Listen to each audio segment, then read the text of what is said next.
Do Republicans have the ammo to take down Robert Mueller? For the Republican Party, Donald Trump's PR strategy could prove just as critical to maintaining control of the White House as his legal strategy. For months, Trump and his allies have sought to undercut the ongoing investigation into the Trump campaign's Russian ties, lobbing repeated bombs at Robert Mueller's credibility. But Michael Flynn's guilty plea raised the stakes, spurring Republicans to escalate their rhetoric, particularly in light of a report from the New York Times revealing that Mueller's lead investigator, Peter Strzok, was ousted amid questions about his political bias. Their outcry hints at a strategy that runs parallel to the actions of Trump's legal team, play on right-wing doubts about the investigation, sowing popular distrust and priming the public for an eventual Flynn pardon, or even a Mueller takedown. In the wake of the Times report, lawmakers have moved to publicly express doubt in the special counsel. The question really is, if Mueller was doing such a great job on investigating the Russian collusion, why could he have not found the conflict of interest within their own agency? Congressman Mark Meadows, the leader of the House Freedom Caucus, asked during a news conference on Wednesday.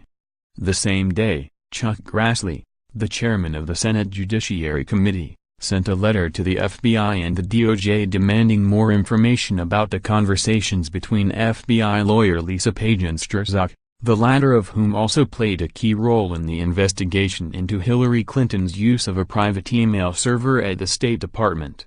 Strzok's behavior and involvement in these two politically sensitive cases raises new concerns of inappropriate political influence in the work of the FBI, the Iowa lawmaker wrote. Activists and pundits have similarly accelerated their drumbeats of condemnations. Fox News host Sean Hannity lambasted Mueller on Tuesday as a disgrace to the American justice system. Tom Fitton, the president of conservative activist group Judicial Watch, has called for Mueller's dismissal and argued that the FBI sought to cover up the circumstances surrounding Strzok's transfer. Rod Rosenstein needs to explain what he was doing, what he knew and when, and Mueller needs to explain himself as well. I think Mueller has fewer and fewer supporters in the Republican establishment, because of what he allowed to happen, Fitton told The Washington Post.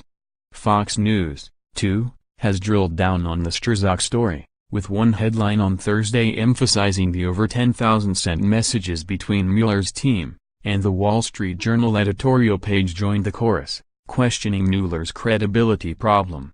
And Trump allies have continued to call for the appointment of a second special prosecutor to investigate Clinton and the Uranium One deal. First, they want to kick up dust about Hillary Clinton so the conservative press has something to talk about that isn't Trump's misdeeds, Matthew Miller, a Democrat and former Justice Department spokesman, told the Post. The eventual goal, though, is to delegitimize Mueller in such a way that he can either be fired or can be ignored if he concludes the president broke the law. Despite the onslaught of criticism, a number of Republicans continue to voice opposition to White House or congressional interference in Mueller's probe. I can't imagine him being terminated, Senator Bob Corker, a vocal Trump critic, told the Post.